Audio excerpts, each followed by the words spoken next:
Hi అండి. ఈరోజు మనం వినాయక చవితి కదా, మనం వినాయకుడిని ఎలా సర్దుకుంటున్నాం, ఎలా డెకరేషన్ చేస్తున్నాం మీరు కూడా చూసాను. మాకు ఆల్రెడీ పాలవెల్లి రెడీ అయిపోయింది. ఈసారి వినాయకుడిని పెడదాం. ఫస్ట్ మనం ఒక పేపర్ వేసుకుని, పేపర్ పైన కొత్త క్లాత్ వేసుకున్నాం కదా. తర్వాత మనం పీట పెట్టాం, పీట పైన ముగ్గేసి అక్షంతలు పెట్టుకున్నాం.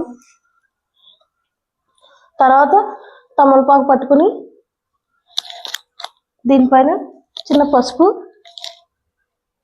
కుంకుమ, అక్షంతలు కూడా వేసుకున్నాం. ఓకేనా. తర్వాత మనం విఘ్నేశ్వరుని పెట్టుకున్నాం,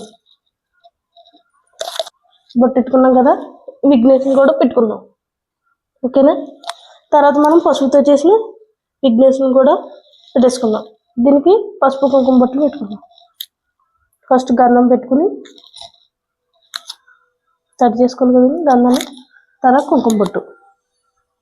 ఓకేనా. మనకి ఈ వినాయకుడు ఉన్నా సరే ఫస్ట్ వినాయకుని పెట్టుకోవాలి. తర్వాత నేను మాకు చెక్క వినాయకుడు దొరికాడండి, ఆ వినాయకుని కూడా పెట్టుకుంటున్నాం.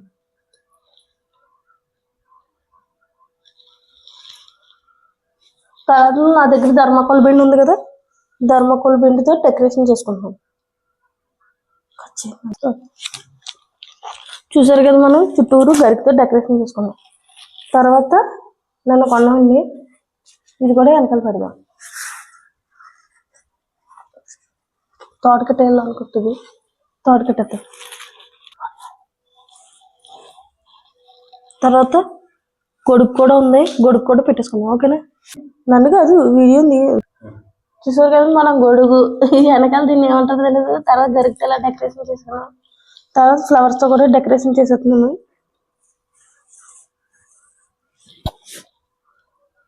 ఓకేనా. విఘ్నేశ్వరుని మధ్యలో పెడదాం, గులాబీ పెడుతున్నాం. తర్వాత ఇక్కడ ఒక చామంతి పువ్వు.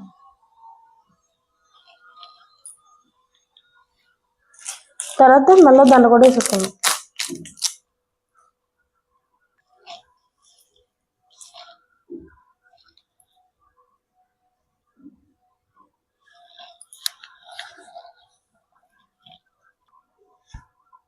తర్వాత మనం కలసాన్ని కూడా పెట్టేసుకున్నాం. ఓకేనా. ఈ కలసానికి కూడా బొట్లు పెట్టేసుకున్నాం.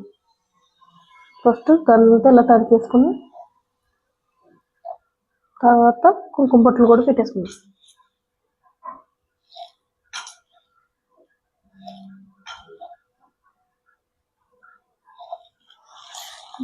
దీని చూసారు కదా, మనం కలసాన్ని కూడా ఇలా డెకరేషన్ చేసేసుకున్నాం కదా. తర్వాత కలువ పువ్వు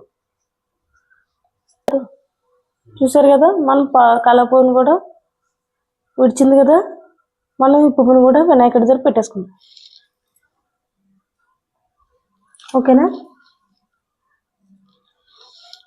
చూసారు కదా, మా ఇంట్లో దేని వల్ల మనకు ఆదాయం వస్తుందో వాటిని వినాయకుడి దగ్గర పెట్టాలన్నమాట. పిల్లలు అయితే పుస్తకాలు, లేడీస్ అయితే ఏమైనా సంపాదిస్తే ఆ జాబ్కి సంబంధించినవి, జెంట్స్ అయితే ల్యాప్టాప్లు, లేదంటే కొంతమంది వ్యవసాయం చేసుకుంటే కత్తిలు గట్ట పెట్టుకుంటారు కదా, అలాగనమాట. మనం ఈ ల్యాప్టాప్ని ఇలా పెట్టేసాం కదా. తర్వాత దేవుడికి నైవేద్యంగా ప్రసాదాలు.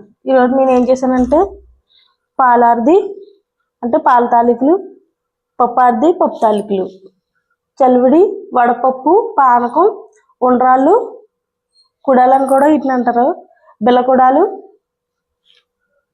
వరలు పెట్టనమాట. ఈ పైన ఓపెన్ చేస్తే లోపల మనకి చిన్న చిన్న ఉండలు ఉంటాయి. మనకి 1 2 3 4 5 6 రకాలు వచ్చాయి.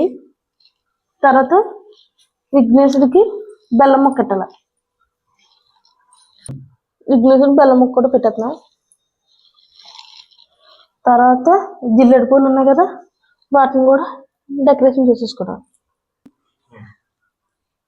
ఓకేనా. తర్వాత మనం తోరణాలు కూడా రెడీ చేసుకున్నాం. విఘ్నేశ్వరుడికి ఒకటి, మనకు ఒకటి. చూసారు కదా, 2 తోరణాలు, 3 లేదా 5 దారాలు, పోగులు, 9 ముళ్ళు వేసుకుని చేసుకున్నాం అనమాట. ఓకేనా. మనం తోరణ పూజ చేసుకున్నప్పుడు అప్పుడు విఘ్నేశ్వరుడికి ఒకటి వేసుకోవాలి. లాస్ట్లో పూజ అంతా అయిపోయిన తర్వాత మనం ఒకటే కట్టుకోవాలన్నమాట చేతికి. చూసారు కదా, దేవుడికి సంబంధించిన పత్రులు మనం శుభ్రంగా తీసేసుకున్నాం. ఈసారి మనం అంతా డెకరేషన్ అయిపోయింది కదా, పూజ కూడా స్టార్ట్ చేసుకుందాం. ఓకేనా, పూజ కూడా స్టార్ట్ చేసుకుందాం. మా ఇంట్లో విఘ్నేశ్వరుడు రెడీ చేసాను, అంతా డెకరేషన్ చేసాను. ఈసారి మేము కూడా పూజ స్టార్ట్ చేసేస్తున్నాం. రాంబాబు గారు అమ్మాయి ఛానల్ సబ్స్క్రైబ్ చేయడం మాత్రం మర్చిపోకండి.